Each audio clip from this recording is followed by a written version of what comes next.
So Mortal Kombat, the latest video game adaptation. Um, Now the thing is, like, what's weird about this Mortal Kombat is that it feels like it's the mirror universe version of like the 1995 film. Because if you might remember the first movie adaptation of Mortal Kombat, the 1995 film, it was it didn't have the fatalities so much. It was rated PG-13, so there wasn't a lot of blood or gore or anything like that. But it did have some personality. It did have some charm, and it did have an energy to it where I actually really dug it. Where, despite everyone talking about like the video game curse, and I've gone over this, I actually still have some affection for that film. Unfortunately, with Mortal Kombat, the new Mortal Kombat we've got here in 2021, it's like, yes, for those who have come to this film looking for the blood and the gore and the violence and the action, it's there. It's staged pretty well. It does get pretty creative at times, and it does reference a lot of stuff from the video games. However, that all comes at the sacrifice of not just personality, but story as well. And that's really a shame, because I think there could have been a lot to this film. Like, for instance, like this film opens up amazingly. I love the way it starts off, where you have this feud that goes on like in the, I believe it's like the 1600s, between like Bihan, this Chinese warrior who can make frost from his hands, so Sub-Zero, who has a bitter feud with Hanzo Hasashi, this great warrior. And they have this bitter feud, which isn't elaborated on too much. It's just basically Bihan wants to wipe out the Hasashi clan because of some family dispute. We get that. So, and I like the way it's set up. Like the fight that they have is brutal. Like there's great pathos. There's great revenge that Hanzo wants to get on Bihan. And it actually kind of fools you within, like, because like this is the very first scene. It almost made you think, wow, is this actually gonna take place in ancient Japan, have this feud between like this Chinese and this Japanese warrior? Because that's a really great story. I like the way this is all set up. It's really cool. But then I could sense something bad was going to happen once the titles came up, and we're immediately given this text prologue about Outworld. The Outworld realm is trying to invade the Earth realm, so they have to have a tournament to decide, the fate of what's going to happen to the Earth realm. And it's like, well, wait a minute. Why are they telling us all this with just text? Can we show this a little bit better? And that's when it dawned on me really quickly. Oh no, if they're putting this in, like, and it feels like it was like put in like after the fact. It feels like there's going to be too much going on in this film to explain anything. And unfortunately, that is the case with Mortal Kombat. This is a film that, like, to its credits, like it's under 2 hours, so it doesn't spend a whole lot of time wasting away with, meandering between fights. There's not like a huge amount of exposition. But the problem is, it can't really explain anything, so that when it goes from fight A to fight B, it's just kind of like a exposition dump and personalities that really don't resonate because everyone else spends so much time talking about this tournament. And it feels like there's a lot that you could build on here. There's a lot. Like the thing is, like, I like the character that we follow of Cole Young, who's basically a descendant of the Hasashi clan. And as a descendant, he's basically, it's basically on his family to compete in the tournament. So, and he's a failed MMA fighter. He has a family, there's a lot of stuff in him that you want to root for, but he doesn't really have much of a personality, unfortunately. Like, and the more characters that we meet, you think there might be some more character there. Like he meets Jax, a soldier takes an interest in him. Not really a lot to him. Sonya Blade, a woman who's basically devoted her life to tracking down Mortal Kombat and figuring it out. Outside of that, she doesn't really have a whole lot to her. To be honest, the only character in this entire film who has any personality is Kano, and he's unfortunately wasted. Like, Kano, they establish as this mercenary. He can't be trusted. He's a bad guy. He insults everyone. He's the only one who has any personality here, because everyone else is taking this info so seriously and so to heart that it just doesn't come off like it's weird. Like it spends this whole time trying to make like it's like this earnest and gritty action film.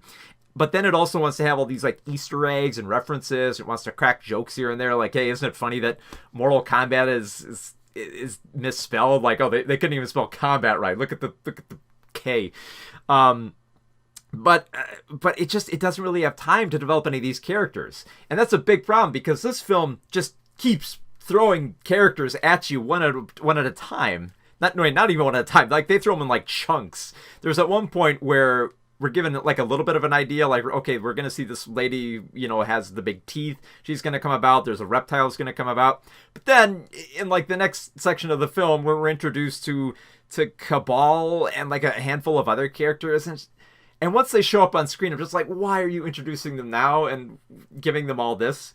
And it's like watching this film, like I was just baffled the whole time. And it's not baffled out of like, trying to comprehend the games and comprehend its lore. Because I played enough of the games where it's like, yes, I know Outworld's bad. And yes, I know that guy with like the gas mask and the blades is Cabal. But I'm like, why are you introducing these characters now? And why are we getting so little of Outworld? Like, I'm not looking for a lot here. And I know, like, a lot of people's defense of this film is going to be, like, it's a turn your brain off film. And it's like, and it depends, like, how much you're willing to turn your brain off here, because, like, the violence is a lot of fun. I really like that stuff. But the in-between sections are just dead. Like, the dialogue here is delivered so dry and blandly that scenes where a character looks at something and says, oh, that's badass. Or Jack says like, oh man, these arms are mother effers. They don't really carry an impact. Especially like when they say these lines after like they commit fatalities and stuff like that. And it doesn't have that punch. Like, I mean, this is based on an over-the-top video game. It should feel like an over-the-top film. It should feel like there's more violence. Like there's some violence and there's some gore, and this gets a little clever here and there, but I feel like it should go more over the top. I feel like it should have more ridiculousness, more silliness. And if you're going to have this much character, give something more to them. Like, I mentioned how much I like Kano, who's played by Josh Lawson. He's got a great accent. He's got a great look to him. I love his attitude, and I love how he's a turncoat for this story. Pretty obviously a turncoat about like midway through. But he's wasted in this film. Like, you feel like this might be a character who might get some redemption, that he might have an arc. But nope, he's just a bad guy who likes doing bad stuff, which is really a shame because it feels like he's the only character who has a proper arc here. Because everything else just feels so stale and like pushed into the film. Like, we need to have these characters and we're going to address them as such and try to like push this whole tournament. Like, Raiden shows up as basically like, I am Raiden. And the thing is, I mentioned that opening bout between Bi-Han and Hanzo, but the thing is, like, eventually, yes, they are going to become Sub-Zero and Scorpion, but they become so, like, inexplicably, like, just in the present day, they just automatically show up with, like, the masks on, and they just declare them. They literally have the line where they declare themselves, call me Sub-Zero. And then once Hanzo shows up, he comes back from the dead, from, like, the depths of hell, and basically says, call me Scorpion. It's like, really? So, yeah, there's a lot of things they gotta, like, it seems like they just try to force this stuff, like, in from the games. And it creates this sensation where it just feels like it's a checklist. Where it's just like, okay, fans are going to be looking for this in the film. They want to see Goro. They'd like to see Cabal. They want to see Scorpion and Sub-Zero fight. They want to see this one move where Sub-Zero will freeze his entire body and then shed it like a skin of ice. They want to see Scorpion fling out the spear. They want to see him breathe fire. They want to see Liu Kang do the kicks. And you get all that stuff. But what else? Like, it's just, like, I mean, I know a lot of people are going to say, like, you have to turn your brain off for this film, but you really have to turn your brain off because the one thing that you would think that you'd have to deliver in a Mortal Kombat film, where the most important thing that you're talking about in this film, the one thing that every character is talking about is the one crucial aspect of this entire story is the fighting tournament. And you don't get to the fighting tournament. Like...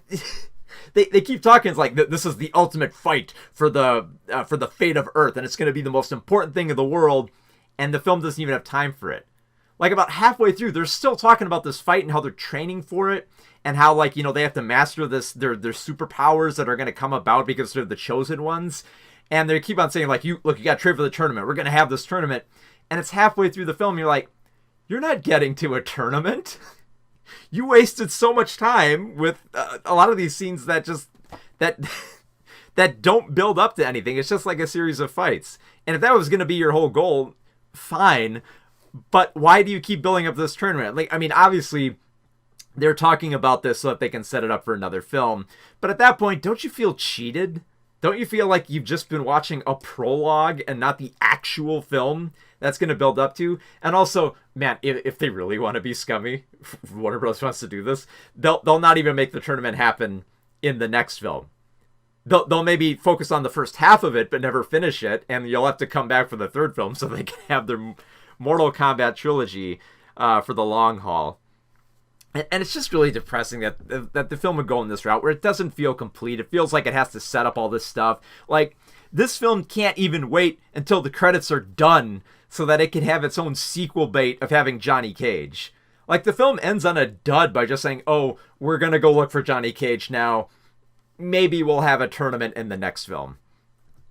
And just so much stuff that comes out inexplicably. Like they introduce characters at random. Like Kung Lao comes out of nowhere. We've spent a whole lot of time introducing characters, and then once a fight starts happening, oh yeah, by the way, Kung Lao pops up. He's Liu Kang's cousin. It's like, wait, where did he come from, and where was he this whole time? Not to mention this film, like, and I don't like using this term a lot, but it really does have a Deus Ex Machina with how Scorpion comes in to save the day out of nowhere. Like, I mean, video game lore dictates that that Hanzo will become Scorpion and come back from the dead, but then nothing. like nothing to build it up. It's just like, oh, by the way, yeah, here's a Scorpion fight. And I wish I could like this film more because the fights are really cool. The gore and the blood, all of it's there that, a lot of Mortal Kombat fans are going to like. And I've mentioned this in my review. This is the ultimate, like, they said the thing film. There's so many moments where it's like, they said fatality. Oh, they said Kano wins. That I remember this move from the games. They did this move from the games. Oh, they reference this thing. Oh, is it funny how much they point out how the name is misspelled? And for some fans, that'll be enough. But it's just, there's so many scenes are dead in between here that it feels like a full full motion video that they used to have in video games for like the cinematic sequences where they weren't very well acted and they were kind of corny and cheesy, but they just got the from point A to point B, and it just makes you want to skip them.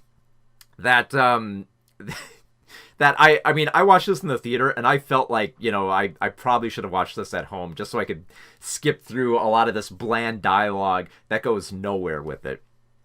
So I wish I could recommend this film more. I mean, if you're just coming in for the action, the violence, and you're a Mortal Kombat fan, and you just go in there with like your checklist of like, okay, as long as this film does this, it'll be great.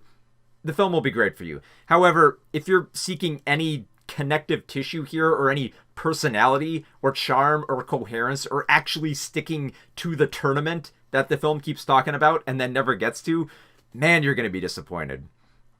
It's so all over the place that I wish I could like it more. But it just, you get your fatalities, but you trade in all that. You trade in all the personality and charm that the other film had, the 1995 film, for this new version. And it's honestly, it doesn't really feel like a trade that's worth it. Because I could forgive a film, not having, everything from a video game if it had charm, if it had personality, if it went somewhere. But as it stands, this Mortal Kombat film just feels like it's just fan service and little more, because I think fans are really only going to get the most from this, while people who are never played a Mortal Kombat game or not familiar with the lore are just going to come into this and be like, wait, what's Outworld? Where did Kung Lao come from? Why are we introducing Cable at the last minute? And why didn't we get to the fighting tournament? Like, fans will probably say, oh, well, they set up a franchise. We can get to the next film. But it's just maddening that the film couldn't be more than just a prologue. And I wish it were better because I do love the fights here. I think there's something to them. For a first-time director, Simon McCod, I think his name is. Yeah, this is his first film, and as far as I'm concerned, it's a good film. It's just held back by a script that doesn't really have time for anything, and that has to adhere to so much of this video game lore and Easter eggs that it can't really flourish as its own action film. And I wish it could, because it's like it's almost there. If it just had some personality, if it just had some coherence and didn't waste the audience's time so much, especially for a film that's under 2 hours, there could have been something here. So, yeah, it's a very, very disappointing film.